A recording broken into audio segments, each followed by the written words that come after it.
जानने वाला है वो मुझे प्राप्त हो जाता है, ये बात कही।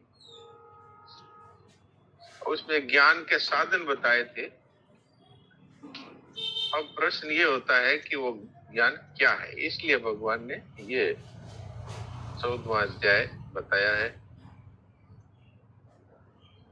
तो उस ज्ञान की महिमा कही है कि उस ज्ञान को जान करके, उस सबसे उत्तम ज्ञान है, उसको जान करके जितने भी मुनि हैं वो सब परम सिद्धि को अर्थात मुझे प्राप्त हो गए, जन्म मरण से छूट गए।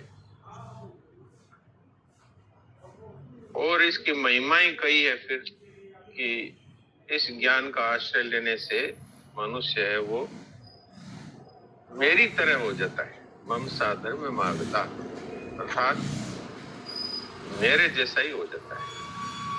तो भगवान तो इसमें उस जीव को मेरे जैसा कहते हैं, लेकिन महाराज जी ने इसमें ये बात बताई है कि वो कर्तृत्व भोक्तृत्व और लिप्तता से, विकारों से रहित हो जाता है। लेकिन वो तो पहले अज्ञान में था, फिर उसको ज्ञान हुआ। भगवान तो पहले से ही कभी अज्ञान में पड़े ही नहीं, वो तो युक्त योगी है।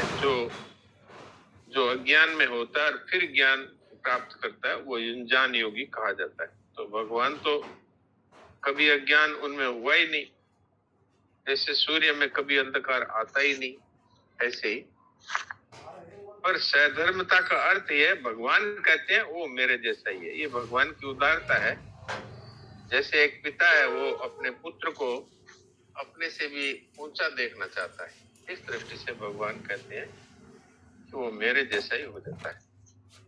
तो ये ज्ञान क्या है, इसको क्षेत्रज्ञ के हिसाब से इन्होंने पहले भी कहा और अब आगे इस अध्याय में भी कह रहे हैं।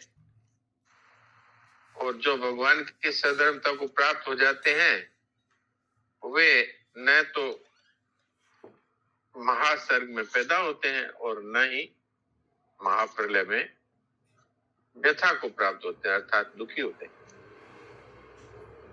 तो ये बातें भगवान ने यहाँ पर कही है। और फिर तीसरे श्लोक में तो ये बताया है कि ये सारे जीव कैसे उत्पन्न होते हैं। तो अपनी प्रकृति को वश में करके और भगवान इस सृष्टि को पैदा करते हैं। तो वही महत ब्रह्म बताया है, उस मूल प्रकृति को। और उसमें जितने जीव है अनादिकाल से, उन जीवों को उनके कर्म संस्कारों सहित स्थूल सूक्ष्म शरीर और कारण शरीर के सहित ही उनको उस महत ब्रह्म रूप योनि में उनको एक प्रकार से प्रतिष्ठित कर देते हैं, अर्थात वो जो गर्भ धारण करने के लिए प्रकृति को सक्षम कर देते हैं। और उसी से सारे जीव पुनः पुनः प्रकट होते हैं। तो ये सारी बातें बताई भगवान ने।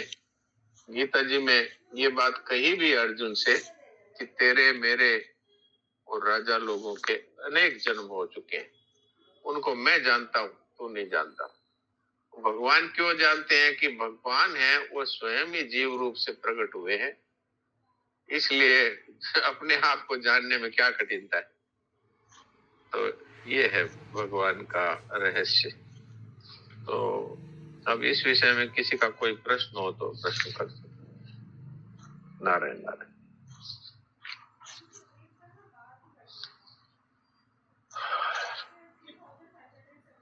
बद्री जी वैद्य जी समझाया, डॉक्टर साहब ने बताया। फिर भी किसी को कोई शंका प्रश्न हो तो निसंकोच कर लें। डॉक्टर साहब जुड़े हुए नहीं है, बद्री भाई जी है।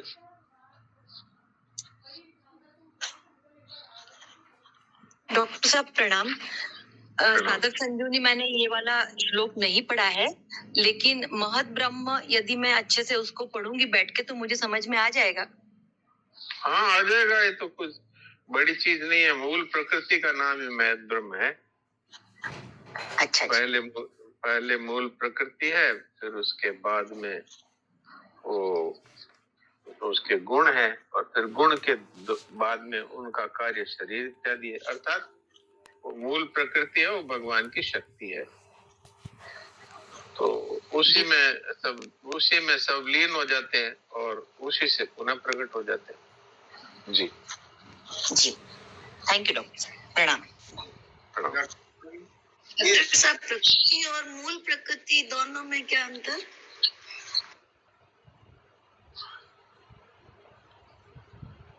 मूल प्रकृति का तो तात्पर्य ये है कि भगवान की जो महासर्ग में जो जीवों को उत्पन्न करने वाली जो शक्ति है उसका नाम है। और वैसे तो कुछ खास फर्क नहीं है, वही फिर प्रकृति है और वही फिर प्रकृति के गुण है और वही फिर गुणों से ये शरीर संसार तक उत्पन्न होना है। जी, राम राम। जी सर प्रणाम।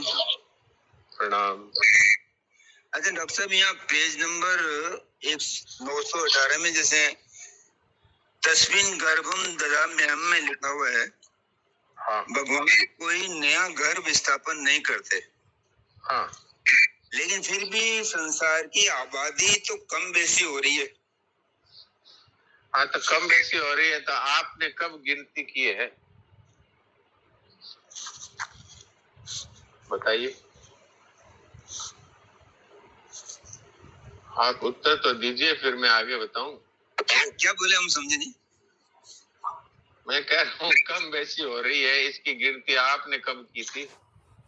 नहीं, ये तो हमने नहीं की, ये तो जो गवर्नमेंट करवाती है तभी पता चलता है।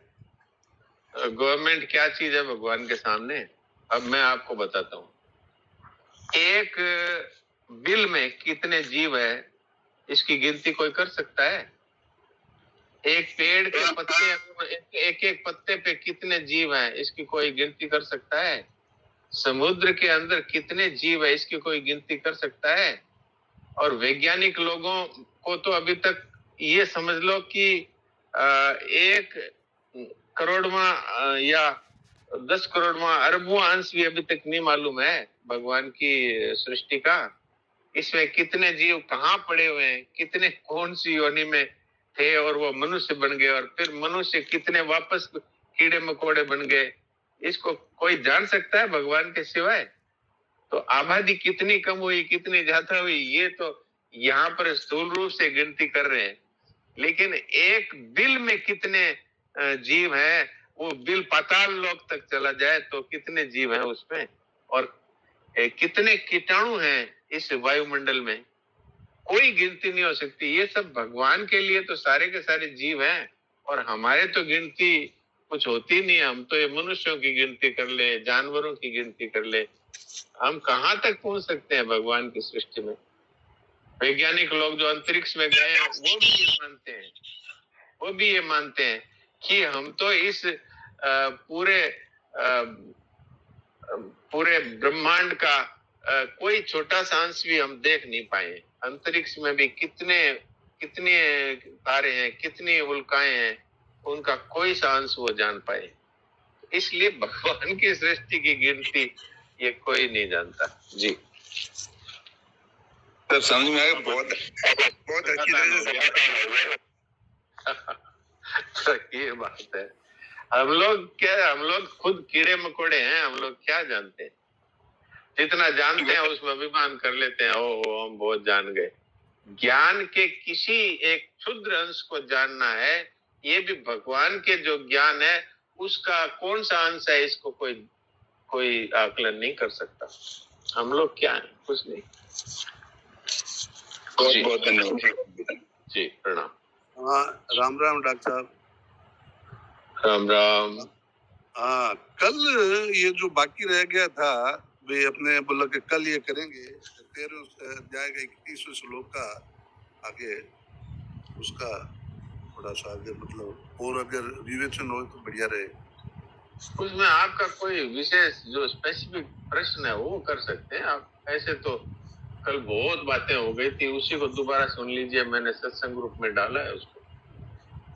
अच्छा, ठीक है सर। हाँ जी, राम राम। कल का जो विचार, दंडवत प्रणाम। कल का जो सत्संग था वो बहुत विशेष है। मैंने उसको दोबारा सुना है और मुझे ये लगता है कि अगर उसको ठीक प्रकार से कोई मनुष्य अपनी तीव्र लगन के अनुसार उसको सुने और उसको धारण करे और उसमें कोई प्रश्न है उनको नोट करके फिर वो प्रश्नोत्तर करे तो तत्व ज्ञान तक पहुंच सकता है। बड़े बड़े मैं उसको भगवान की कृपा समझता हूँ जी। हाँ बोलिए। डॉक्टर साहब प्रणाम। प्रणाम। डॉक्टर साहब ये मेरी जिज्ञासा जो है ना उसके बारे में जानने की है। रिलेटिव तो क्वेश्चन जो है ना, क्वेश्चन क्या है, जिज्ञासा ही है मेरी। अध्याय नंबर 13 का जो अध्याय 3 से रिलेटेड है, गुणा गुणेश वर्तनता, इसका थोड़ा सा प्रकाश डालें इसमें। कौन से अध्याय का कौन सा श्लोक? ये 28 है, 3 का 28। अच्छा 3 का 28।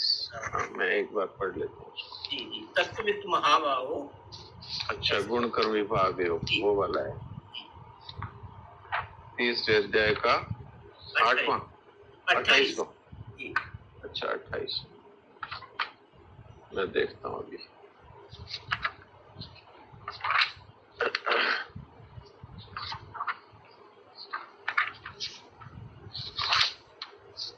तत्वित्व महाभाव गुणकम विभागयो गुणा गुणेषु वर्तन्त इति मत्वा न सज्जते। तो ये तो बहुत अच्छी तरह से स्वामी जी महाराज ने समझाया है। इसको आपने पढ़ा है क्या तत्व विवेचन में अच्छी तरह? एक्चुअली मेरी समझ से इतना ही नहीं आया कि गुणा गुणेषु वर्तन्त, ये नहीं समझ आया। गुणा गुणेषु वर्तन्त का सीधा सीधा अर्थ है कि प्रकृति के गुणों से उत्पन्न होने वाले शरीर इंद्रिया मन बुद्धि इत्यादि ये भी सब गुण ही है जी। इनको भी गुण ही कहा है। तो सारा यही तो पूरे संसार में शरीर इंद्रिया मन बुद्धि इत्यादि का तो व्यापार हो रहा है और क्या हो रहा है बताइए। इन्हीं से तो संपूर्ण कर्म होते हैं। तो वास्तव में हम समझते हैं कि ये मैं कर रहा हूँ, लेकिन ये मैं हमारा स्वरूप तो चेतन है जिसमें किसी प्रकार की क्रिया नहीं है। वो तो नित्य सर्वगत स्थान रचोयम सनातन है। उसको हम एक शरीर में मान करके और फिर कहते हैं ये मैं हूँ, ये मेरा नाम है, ये मेरी जाति है। इन सब चीजों को हमने पकड़ लिया है और ये मानते हैं कि मैं कर रहा हूँ। अच्छा इसमें भी कुछ चीजें हम कहते हैं मैं कर रहा हूँ और कुछ चीजें अपने आप हो रही है। तो अपने आप किस शक्ति से हो रही है? इसमें खून बह रहा है वो आप नहीं बहा रहे और अभिमान भी नहीं करते मैं खून बहा रहा हूँ। इसमें मल मूत्र बनता है तो वो आप नहीं बना रहे हैं, न इसका अभिमान करते हैं। इसमें भोजन जो करते हैं वो भोजन पच रहा है तो उसको भी हम नहीं कहते हैं मैं भोजन पचा रहा हूँ। लेकिन चलते हैं तो कहते हैं मैं चल रहा हूँ, बोलते हैं तो कहते हैं मैं बोल रहा हूँ। लेकिन वास्तव में जिस शक्ति से भोजन पच रहा है, जिस शक्ति से खून बन रहा है, जिस शक्ति से मलमूत्र बन रहे हैं, जिस शक्ति से पूरा शरीर चल रहा है, वो शक्ति ही के द्वारा ही ये सारे कार्य हो रहे हैं। भगवान ने इसको अपना कोई इन्वॉल्वमेंट। आप बताइए कि जो अक्रिय तत्व है परमात्मा तत्व जो कि इस शरीर में आपने मान रखा है, लेकिन ये प्रकृति के ये पूरे सृष्टि के कण कण में हम व्याप्त हैं। तो हमने क्या किया कि अपने आप को इस शरीर में कैद कर लिया। इसलिए देखना सुनना खाना पीना ये सब क्रियाएं हैं, इसके लिए हम कहते हैं कि ये मैं कर रहा हूँ। और जो अंदर जो कार्य हो रहे हैं उनके लिए हम सोचते ही नहीं कि तुम कर रहे हो, तो वो सब कौन कर रहा है? तो जो वो कर रहा है वही तात्पर्य है कि गुणा गुणेषु वर्तन्त। शरीर में जो क्रियाएं हो रही है, इंद्रियों के द्वारा जो क्रियाएं हो रही है, मन के द्वारा जो क्रियाएं चिंतन हो रहा है, बुद्धि के द्वारा जो निर्णय हो रहा है, ये सब गुण ही गुणों में बरत रहे हैं। अज्ञानी मनुष्य शरीर के साथ अपना संबंध मानने से इसमें क्रियाओं को खुद कर्ता बन करके और मान लेता है कि मैं करता हूँ। वास्तव में ये सारी क्रियाएं हैं, ये प्रकृति के द्वारा ही हो रही है जी। जैसे एक इंजन में आप तेल डाल दो यानी डीजल डाल दो तो वो चलता रहेगा पटरी पर। अब उसमें जो ड्राइवर है वो कहता है इसको मैं चलाता हूँ, तो ड्राइवर अगर कूद जाए और उसमें अगर डीजल है तो वो तो पटरी पटरी चलेगी ही। ऐसे ही संत महापुरुष है, वो अपने आप को कर्ता नहीं मानते, न भोक्ता मानते, तो क्या उनके शरीर की सारी क्रियाएं बंद हो जाती है? देखना, सुनना, खाना पीना, चलना फिरना, जैसे अंदर सारी क्रियाएं हो रही है ऐसे बाहर भी सारी क्रियाएं होती है। पर वो शरीर को मैं हूं ऐसा मानते ही नहीं, न शरीर के साथ ममता रखते हैं, न शरीर के साथ अहंता रखते हैं, और फिर भी उनके द्वारा सारे कार्य होते हैं और वो पाप नहीं होते, क्योंकि न वहां ममता है, न वहां कामना है। स्वरूप में न ममता है, न कामना है। स्वरूप में कोई विकार नहीं है, न स्वरूप में कोई क्रिया है। सारी क्रियाएं प्रकृति के द्वारा होती है, प्रकृति में ही होती है। ये है गुणागुणेश्वर तंत्र। मैंने अपनी दृष्टि से आपको समझाने की कोशिश की। अब आपको कोई शंका हो तो बोलिए। डॉक्टर साहब बहुत बहुत धन्यवाद, बहुत बहुत धन्यवाद। बिल्कुल जी। एकदम से क्लियर हो गया मेरे। जी प्रणाम। प्रणाम महाराज जी, राम राम। हाँ जी, एक एक बोलिए। पहले सुनील जी बोल दीजिए, फिर आगे वो बोलिए। जी बोलिए। महाराज जी, ये हम लोग जो हैं सब कर्म तो प्रकृति में हो रहा है, ये अच्छी तरह से जान रहे हैं, लेकिन फिर भी हम लोग के लिए तो ये लागू हो रहा है कि करने में सावधान रहें। करने में सावधान तब तक ही हमारे लिए लागू होता है जब तक हम शरीर के साथ अपना संबंध मानते हैं। अच्छा ये बताइए, बिना अहम के क्या आप कर्ता बनते हैं? जी नहीं। बताइए। अच्छा, जब कर्ता नहीं बनते तो आपके द्वारा होने वाले जितने भी कर्म है, अगर कामना और ममता आप में नहीं है तो क्या वो कर्म पाप कर्म हो सकते हैं? बिल्कुल नहीं हो सकता महाराज। हाँ, तो फिर सावधान तो उसी को रहना है जो अभी तक ममता और कामना और अहंता को पकड़े हुए हैं। बाकी शरीर के द्वारा जो भी क्रियाएं होती है वो बिल्कुल शुद्ध क्रियाएं होती है, उसमें कोई पाप होता ही नहीं है। इसलिए सावधानी उनके लिए ही है, यानी हम सब के लिए है। जिनको तत्व ज्ञान नहीं हुआ उनके लिए सावधानी है, क्योंकि उन्होंने अभी ममता भी छोड़ी नहीं। तो ममता नहीं छोड़ी तो कई तरह के विकार होंगे, कामना नहीं छोड़ी तो कई तरह के पाप होंगे, क्योंकि काम को ही पाप का बाप बताया भगवान ने गीता में। इसलिए जब तक हमारे अभी तक अज्ञान की स्थिति है, अर्थात ममता भी है, कामना भी है और मैं अहंता भी है, अर्थात शरीर को ही मेरा और मैं मानते हैं, तब तक हमारे लिए बिल्कुल ये सावधानी रखनी है। करने में सावधान, होने पर ये करना ही पड़ेगा। जी जी महाराज, हम लोग अहम का साथ पकड़े हुए हैं यही। हाँ, इसलिए हाँ, जिसको तत्व ज्ञान हो गया, क्या उसके द्वारा पाप होने की संभावना है? क्योंकि वहां पर कोई करता है ही नहीं, वहां कोई वो कामना वाला कोई है ही नहीं, ममता वाला कोई है ही नहीं। बिना ममता कामना के पाप होते नहीं। जी जी महाराज, प्रणाम महाराज। प्रणाम। अब आप बोलिए बहन जी। प्रणाम। मुझे जैसे अभी जो चर्चा चल रही थी, आपने कहा कि सर्वव्यापक तत्व को आपने शरीर में कैद कर लिया। तो मुझे जो कंसेप्ट, जैसे कोई मरता है, मैं जाती हूँ जैसे आत्मा और शरीर को देखने की कोशिश करती हूँ, तो भाई वो फ्यूनरल रखा है तो वहां पर ऐसा क्या था जो शरीर हिलना डुलना सब बंद हो गया। तो भाषा में जो लोकल भाषा में बोलते हैं, अरे आत्मा चली गई, शरीर रह गया। अब साधक संजीवनी, मैंने किसी के सामने, साधक संजीवनी के कोई ज्ञाता के सामने ऐसे चर्चा में कभी कहा कि आत्मा निकल जाती, आत्मा निकल के गई दूसरे शरीर में। वो बोले आत्मा निकलती नहीं, आत्मा तो सर्वव्यापक है, वो तो फैली हुई है सब दूर, वो कहीं नहीं जाती, पूरा तत्व, पूरा सर्वव्यापक तत्व है, प्राण निकल के गए। फिर मैंने उनको कहा कि प्राण तो फिर शरीर का ही अंश है, तो वो जिंदा कैसे है? प्राण कैसे निकल के गए? मुझे ये समझा नहीं डॉक्टर साहब, थोड़ा सा इस विषय में मुझे समझा दीजिए। हाँ ठीक है, इस विषय में सुन लीजिए। देखिए, जिस तरह से ये शरीर जड़ है ना, ऐसे प्राण भी जड़ ही है जी। हाँ, लेकिन वो सही कहा उन्होंने कि आत्मा कहीं जाती आती नहीं। शुद्ध आत्मा है, वो कहीं जाती आती नहीं, वो रहती है सर्वव्यापक, अर्थात मुर्दे में भी वो आत्मा झोंकी रही है, लेकिन उसमें प्राण नहीं है, इसलिए वो हिल डुल नहीं सकता। प्राण एक ऐसी शक्ति है जो मनुष्य को हिलने डुलने की शक्ति देती है और उसके द्वारा पूरा शरीर संचालन होता है। इसलिए प्राण चले गए। अब आप कहेंगे कि फिर वो आत्मा निकल गई, क्यों कहते हैं?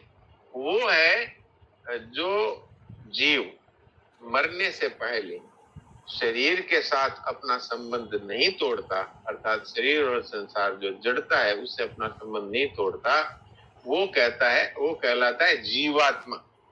वो जीव बन गया। भगवान ने कहा ना, ममई वांसो जीव लोके जीव भूत। तो बोले क्यों बन गया? बोले प्रकृति स्थानी कर्षति, जो प्रकृति की चीजें हैं उनको मेरा अपना मान लेता है, उनकी तरफ आकर्षित हो जाता है, इसलिए वो जीव हो गया। अर्थात शरीर को मेरा मानता है, धन को मेरा मानता है, परिवार को अपना मानता है, जमीन को अपना मानता है, इसलिए वो अहंता, ममता और कामना के सहित ही मरता है तो वो जीवात्मा कहलाता है। तो अब उसके साथ उसका सूक्ष्म शरीर और कारण शरीर ये जाता है, यही जीव कहलाता है। और आत्मा तो जो की तो रहती है, आत्मा तो सर्वत्र परिपूर्ण ही है। जीव है वो ही जाता है, वही, क्योंकि उसने पहले ही शरीर के साथ संबंध नहीं तोड़ा, इसलिए वो उसको एक वायु शरीर मिल जाता है, उसको यातना शरीर भी कहते हैं। उस शरीर के साथ वो जाता है। अगर पुण्यात्मा है तो वो स्वर्गलोक में जाता है उसी शरीर के साथ जिसके साथ उसका सूक्ष्म शरीर कारण शरीर भी है। और वो सूक्ष्म शरीर कारण सहित को भी मेरा मेरा मानते मरा था, इसलिए वो अब स्थूल शरीर तो संसार की चीज थी, यही रह गई। और सूक्ष्म और कारण शरीर है वो उस जीव ने पकड़ ही रखा था, ये मेरा है, इसलिए स्थूल शरीर यहाँ जल जाता है सूक्ष्म और कारण शरीर के साथ। अर्थात संस्कार, स्वभाव और ये जो मन, बुद्धि, अहंकार जिसको उसने अपना मान रखा था, इसके साथ वो चला जाता है अपने कर्मों का फल भोगने के लिए। जी। और फिर अब वो अगले योनि में जाएगा तो संस्कार के अनुसार उसको जन्म मिलेगा, वही रहेगा, उसका स्वभाव संस्कार वही रहेगा। आपने देखा होगा कई कुत्ते ऐसे हैं जो आप पास से निकल जाइए वो अपना शांति से आंख बंद किए पड़े रहते हैं। कई कुत्ते ऐसे हैं जो आप पास से निकलेंगे तो आपको भौंकेंगे, जोर जोर से भौंकेंगे। और कई ऐसे हैं जो कुछ नहीं करेंगे, सीधा आपका पांव ही पकड़ लेंगे, खा जाएंगे आप। तो वो जो मनुष्य जन्म में जो क्रोधी स्वभाव लेके उत्पन्न हुआ वो वैसा ही रहेगा, जो शांत स्वभाव वाला है वो कुत्ता बन के भी वैसा ही रहेगा। जी जय हो। बहुत बहुत धन्यवाद डॉक्टर साहब, प्रणाम। जी प्रणाम। कारण शरीर ये मन, बुद्धि और लय। मन बुद्धि है, ये सूक्ष्म शरीर है। मन बुद्धि अहम, ये सूक्ष्म शरीर। कारण शरीर कौन सा है? कारण शरीर है, संस्कार है, स्वभाव है, ये कारण शरीर है। अज्ञान खास तौर से अज्ञान रूप है कारण शरीर, जिसमें संस्कार और स्वभाव इत्यादि रहते हैं। प्रणाम।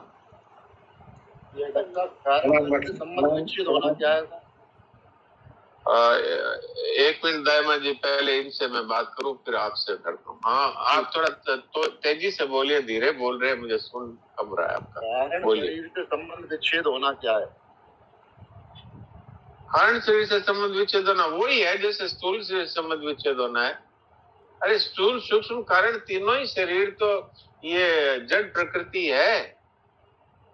कारण शरीर का तात्पर्य ये है कि अज्ञान मिट गया, जो अज्ञान है वही तो कारण शरीर है।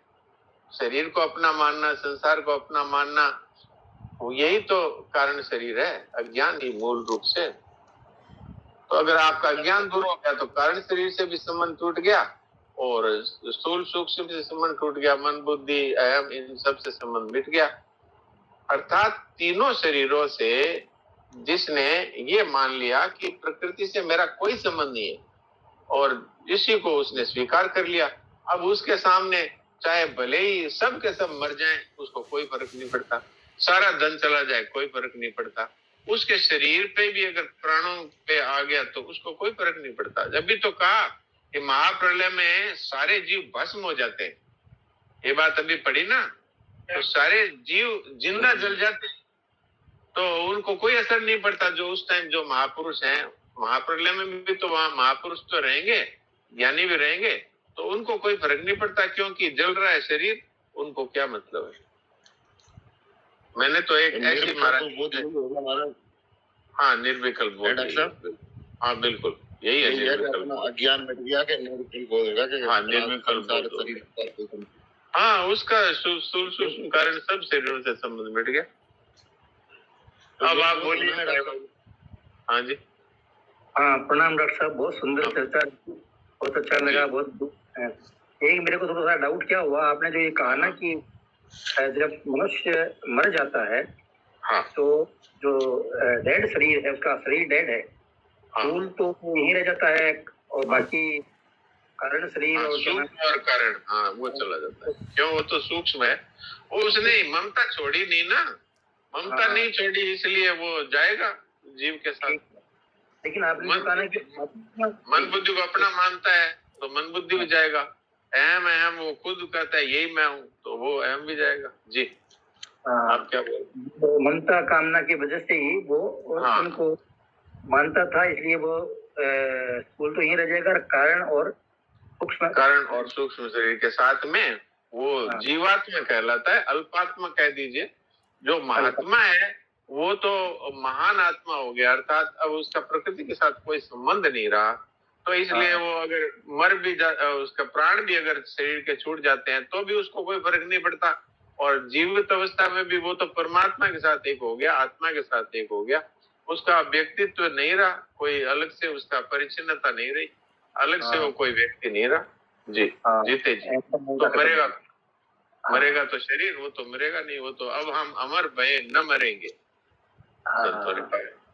मैं ये बोल रहा हूँ, आपने कहा ना कि जो डेड बॉडी है उसमें क्या नाम, आत्मा ज्यों की त्यों रहती है। हाँ, आत्मा डेड बॉडी, तो डेड बॉडी में आपने कहा हाँ, वो थोड़ी देर बात। हाँ, तो अब मैं आपको खुलासा कर देता हूँ, अब सुन लीजिए। अब मैं आपसे कहता हूँ कि जब आत्मा कण कण में व्याप्त है तो वो डेड बॉडी के कण कण में व्याप्त नहीं है क्या? शुद्ध आत्मा की बात हो रही है। जी जी जी, समझ गया। आत्मा तो सर्वगत है, तो वो तो सर्वगत है, वो तो एक एक कण में मौजूद है, सर्वव्याप्त है। वो तो मुर्दे में भी जो की तो ही है। हाँ, मुर्दे में भी है, पत्थर में भी है, खंबे में भी है, वो तो सब जगह है। भगवान सर्वव्यापक है ना, भगवान खुद ही आत्म रूप से है सब जगह। क्या बात है, बहुत सुंदर। और महात्मा कहीं गए थोड़ी है। स्वामी जी महाराज आज हमारे बीच में ही है, सर्वव्यापक है। ऐसे ही वो शेर जी है, वो सर्वव्यापक है। हमारी बात वो सुन रहे हैं और आनंदित हो रहे हैं, बच्चे हमारी बातें कर रहे हैं। जी, क्या बात है, बहुत सुंदर। हाँ, परमात्मा कण कण में व्याप्त है, तो खंबे में व्याप्त है, दीवार में, पत्थर में, पेड़ में। तो फिर मुर्दे में क्यों नहीं होंगे बेचारा? उसने क्या पाप किया? हाँ, मुर्दे में क्यों नहीं होंगे? ठीक बात है। वो तो मिट्टी तो है, भगवान कण कण में मौजूद है, वो भी तो मिट्टी है जो पड़ा है। हाँ, तो आपने क्या कहा, प्राण निकल गए, मतलब प्राण जाते हैं। प्राण तो इस शरीर का ही तो, हवा आनी जानी बंद होती है, हवा को ही प्राण कहते हैं। हाँ, जी। प्राणवायु कहते हैं कि नहीं ऑक्सीजन? जी, वो प्राणवायु निकल गई, बस वो प्राणवायु चली गई तो अब सारी मशीनें बंद है। ठीक। लेकिन वो इसीलिए कहते हैं कि कोई एक श्वास भी ज्यादा नहीं ले सकता, कोई एक श्वास भी कम नहीं ले सकता, अर्थात जब मरना है तब श्वास बंद हो जाएगा। जी, प्रणाम डॉक्टर साहब, प्रणाम। डॉक्टर साहब, इसके पहले वाले प्रश्नकर्ता भाई के लिए आप कहने जा रहे थे कि एक महात्मा मिले थे, बात घूम गई।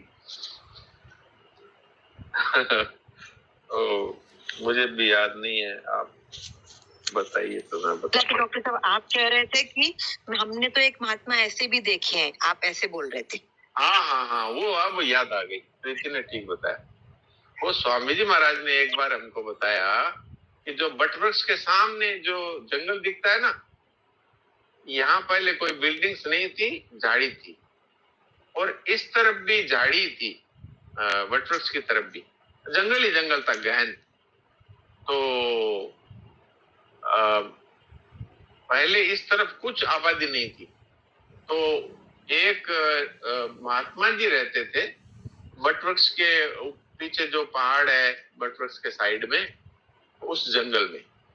और जो उधर झाड़ी की तरफ है वो एक दूसरे महात्मा जी रहते थे। तो उन्होंने ये किस्सा सुनाया कि एक महात्मा जो इधर रहते थे बटवृक्ष की तरफ, पहाड़ और जंगल के बीच में, तो वो आपने देखा होगा कि आप इस तरफ से भी उस तरफ के जंगल को देख पाते हैं, गंगा जी के किनारे जो जंगल है उसको देख पाते हैं, और जो उस तरफ ऋषिकेश की तरफ है वो भी इस बटवृक्ष की तरफ वाले जंगल को आगे आगे से गंगा जी के पास पास से देख पाते हैं। तो एक शेर ने एक महात्मा को पकड़ लिया, अर्थात तो उसको दांतों से वो पकड़ लिया तो महात्मा तो जीवित थे, तो वो चिल्ला नहीं रहे थे हाय में मरा, हाय में मरा। वो खाए जा रहा था उनका मांस नोच नोच करके वो शेर, और वो बोल रहे थे शिवो हम, शिवो हम, शिवो हम, शिवो हम। ये महाराज जी ने हमको सुनाई ये घटना। तो जीवनमुक्त महापुरुष है, उनको शरीर में दर्द नहीं होता ऐसी बात नहीं है, और उनको इस शरीर से अपने अलगाव का अनुभव हो चुका। तो मर कौन रहा है? बोले मर तो शरीर रहा है। तो शिवो हम, मैं तो साक्षात परमात्मा का चेतनांश हूँ। ये बात कहने की थी, ये आपकी सेवा में रखी जी। हाँ जी, और किसी भाई बहन को कोई प्रश्न शंका हो तो, नहीं तो समय हो गया वचन सुनने का। डॉक्टर साहब तो ठीक, डॉक्टर साहब सुनाओ, वचन सुनो। तो ये घटना सुनकर के चकित नहीं हुए भाई बहन? चकित तो होना ही था भाई, वो कुछ नहीं चिल्लाया जैसे, तो क्या हुआ? तो कल्पना कर सकते हैं कि शेर मांस नोच रहा है शरीर का, और वो चिल्ला नहीं रहे, वो शिवो हम, शिवो हम, शिवो हम, और फिर धीरे धीरे आवाज बंद हो गई, बस शरीर चला गया जी। तो आप भजन सुनिए साहब। हाँ, तो ये आपने बताया, इसका मतलब है कि वो शरीर भाववानी थे ना, वो तो महात्मा थे।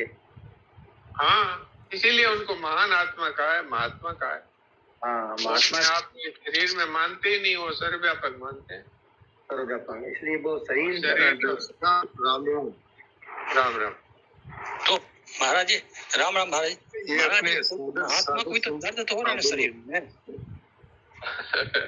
कितने लोगों का उत्तर एक साथ दूं? सुनील दास जी का उत्तर ये है कि उनको दर्द तो हो रहा था पर दुख नहीं हो रहा। दर्द तो होता ही है जी। आप बोलिए मोहन भाई जी। डॉक्टर साहब, ये साधक संजीवनी में भी यस्मिन् स्थितो न दुखे न गुरुनापि विचार लेते, विचलित नहीं उसमें स्वामी। हाँ, तो उसमें 5 उदाहरण दिए कि अगर 2 पहाड़ों के बीच में, हाँ, अगर वो पिसा जाए, हाँ, तो भी उबलते हुए खोलते हुए तेल में भी उसको डाल दिया जाए, हाँ, शरीर को टुकड़े टुकड़े कर दिए जाए, तो ये दर्द कम है क्या? किंतु वो तो अपने स्वरूप में स्थित हो गया, उसको कोई मतलब ही नहीं है। हाँ, मैं इनका यहाँ विचलित नहीं होने का तात्पर्य ये है कि वो वापस मैं शरीर हूँ, ये उसको नहीं हो सकता कभी भी। हाँ जी, यही बात है। वो इतना स्पष्ट बोध हो गया कि अब चाहे वो शरीर जल रहा है कि वो पिस रहा है, दर्द तो उसको अनुभव होगा, क्योंकि शरीर में स्नायु तंत्र है, वो मस्तिष्क में भेजते हैं दर्द का संदेश। लेकिन वो विचलित इसलिए नहीं होता कि शरीर से उसका संबंध नहीं है, वो एकदम अलगाव महसूस कर चुका, अलगाव का अनुभव हो गया। तो अब दिखता है कि हाँ, वो घोड़ा है, उसको डॉक्टर काट रहा है, लेकिन आदमी ये कह देता है कि हाँ काटो बोली। तो महात्मा, वो तो अज्ञान है, वो तो अपने शरीर की रक्षा के लिए कह रहा है, लेकिन महात्मा का शरीर से बिल्कुल अलगाव ही है, इसलिए उनको दुख होने का सवाल नहीं है। और दूसरा, अपनी स्थिति से विचलित हो ही नहीं सकता। गुरुनापि दुखे न विचार लेते, भयंकर भयंकर दुख हो जाए तो वो क्या वापस क्या ज्ञान से अज्ञानी हो सकता है क्या?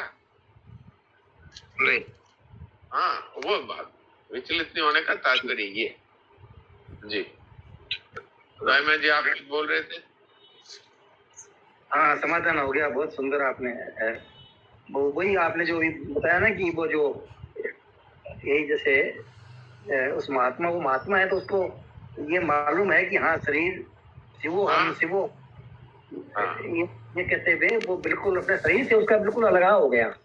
हाँ बस ये से अलग हो गया तो फिर वो चाहे वो जैसे अभी मोहन जी ने कहा ना कि वो दो पहाड़ों के बीच में उसको पटको कुछ करो कितनी यातनाएं दो लेकिन उसका कोई फर्क नहीं पड़ता। हाँ, वो उसका बोध है, वो वापस अबोध में नहीं बदलता, ये था। बिल्कुल बिल्कुल, बहुत सुंदर। दामा जी ये साधक संजीवनी में है, साधक संजीवनी में आई हुई है ये बातें।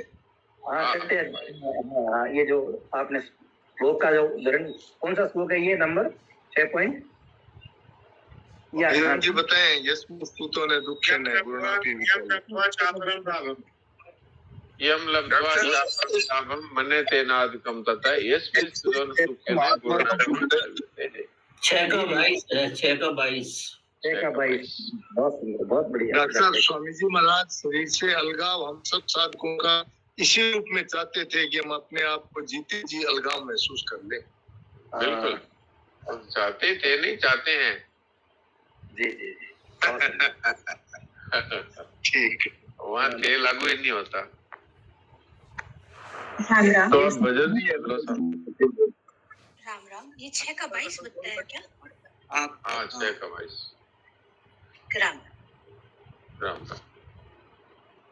तो सुरेश जी सुनो साहब। बिरथा खोवे मतीना, नींद में सोवे मतीना, नर तेरा चोला रतन अमोला, बिरथा खोवे मतीना, नर तेरा चोला रतन अमोला, बिरथा खोवे मतीना, बिरथा खोवे मतीना, नींद में सोवे मतीना, बिरथा खोवे मतीना, नींद में सोवे मतीना, नर तेरा चोला रतन अमोला, बिरथा खोवे मतीना। तुमको देह मिली है नर की, भक्ति करी नहीं तू हर की, तुमको देह मिली है नर की, भक्ति करी नहीं तू हर की, सुध बुध भूल गया उस घर की, सुध बुध भूल गया उस घर की, सुख में खोवे मतीना, सुध बुध भूल गया उस घर की, सुख में सोवे मत ना, नर तेरा चोला रतन अमोला, बिरथा खोवे मतीना। तेरी पूर्व जन्म की करनी, तुझको होगी यहाँ पर भरनी, तेरी पूर्व जन्म की करनी, तुझको होगी यहाँ पर भरनी, ऐसी वेद व्यास ने बरनी, दुख में रोवे मत ना, ऐसी वेद व्यास ने बरनी, दुख में रोवे मत ना, नर तेरा चोला रतन अमोला, बिरथा खोवे मतीना, बिरथा खोवे मतीना, नींद में खोवे मत ना, भाई तेरा चोला रतन अमोला, बिरथा खोवे मत ना।